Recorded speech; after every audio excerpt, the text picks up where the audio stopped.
నమస్కారాలు. ఇవాళ ఒకటి నేను అడగదలుచుకున్నా. మీరంతా విద్యార్థులు కాబట్టి Einstein is equal to MC square అని ఎట్లా చెప్పిండు? చదువుకున్నాడు కాబట్టి కరెక్టే నేను అన్నది. అలెగ్జాండర్ ప్రపంచాన్ని ఎట్లా జయించిండు? ఆయన పెద్ద గురువు దగ్గర చదువుకున్నాడు కాబట్టి. మహాత్మా గాంధీ మనకు స్వాతంత్ర పోరాటం నడిపిండు.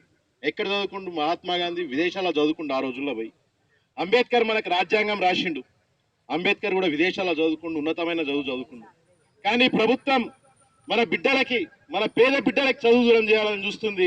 ఎందుకంటే మనం మరొక అంబేద్కర్ కావద్దని చూస్తుంది, మనం మరొక గాంధీ కావద్దని చూస్తుంది, మనం ఒక ఐన్స్టీన్ కావద్దని చూస్తుంది, మనని ఈ ఇల్లు కట్టేటోళ్ళని చేయాలని చూస్తుంది, ఆ బండ్లను తోలేటోళ్ళని చేయాలని చూస్తుంది, రిక్షా దొక్కేటోళ్ళని చేయాలని చూస్తుంది, వాళ్ళ ఇండ్ల పని వాళ్ళలాగా పెట్టుకోవాలని చూస్తుంది. కాబట్టి మనకు ఫీజు రియంబర్స్మెంట్ నిధులు ఇస్తలేదు ఈ ప్రభుత్వం. మనవి చేసుకుంటున్నాను. ఈ ప్రభుత్వం ఎన్నో కుట్రలు చేసింది ఫీజు రియంబర్స్మెంట్ ఎత్తేయడానికి గత 2 ఏళ్ల నుండి. మీకు తెలిసిన విషయమే. క్యాబ్ పెట్టాలని చూసింది, ఫాస్ట్ అని పెట్టాలని చూసింది. ఇదే ముఖ్యమంత్రి అసెంబ్లీ సాక్షిగా ఫీజు రియంబర్స్మెంట్ బోగస్ స్కీమ్ అని చెప్పిండు. ఫీజు రియంబర్స్మెంట్ బోగస్ స్కీమ్ కాదు. ఫీజు రియంబర్స్మెంట్ వల్ల ఒక ఆటో డ్రైవర్ కొడుకు ఒక డాక్టర్ అయ్యిండు. ఫీజు రియంబర్స్మెంట్ వల్ల ఒక రైతన్న బిడ్డ ఒక ఇంజనీర్ అయ్యిండు. ఇదే ఫీజు రియంబర్స్మెంట్ వల్ల ఒక పేద విద్యార్థి ఒక కలెక్టర్ అయ్యిండు. ఇట్లాంటి స్కీమ్ కోసం కృష్ణన్న పోరాడి 2008 ఒక జియో పాస్ అయింది.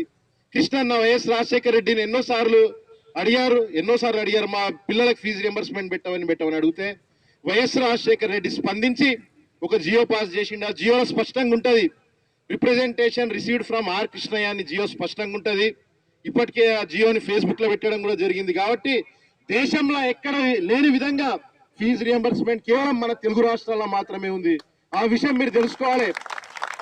ఉత్తరప్రదేశ్కి మీరు పోయి చూడండి, ఉత్తరప్రదేశ్కి మీరు పోండి, బీహార్కి పోండి, అక్కడ ఉన్న పిల్లలు ఢిల్లీలో చెప్పులు కుడుతున్నారు.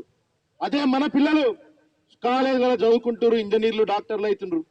వాళ్ళ పిల్లలు అట్లా ఎందుకు చదువుతున్నారు అంటే అక్కడ ప్రభుత్వాలు ఈ పథకాలు పెట్టట్లేవు, విద్యకు సంబంధించిన పథకాలు.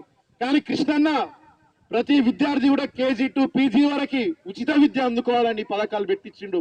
ప్రభుత్వం కేజీ టు పీజీ అన్నది, కానీ కృష్ణన్న గత 42 ఏళ్ల నుండి కేజీ టు పీజీ ఉచిత విద్య కోసమే స్కాలర్షిప్లు, హాస్టళ్లు, ఫీజు రియంబర్స్మెంట్ కోసం పోరాడిండు. మన ముఖ్యమంత్రి వచ్చినప్పుడు అన్నాడు కేజీ టు పీజీ ఉచిత విద్య అన్నాడు. బంగారు తెలంగాణ నిర్మాణం అన్నాడు. తెలంగాణ నిర్మాణం అంటే హరితహారం కాదు, మొక్కలు పెట్టిర్రు, వాటిని మేకలు తినేసిన ఎప్పుడో మీరు పోయి చూస్తే మీ ఊర్ల దగ్గర. అదే హరితహారం, అట్లా నడుస్తుంది. అదే ఒక విద్యార్థిని చదివిస్తే 10 తరాలు బాగుపడతాయి.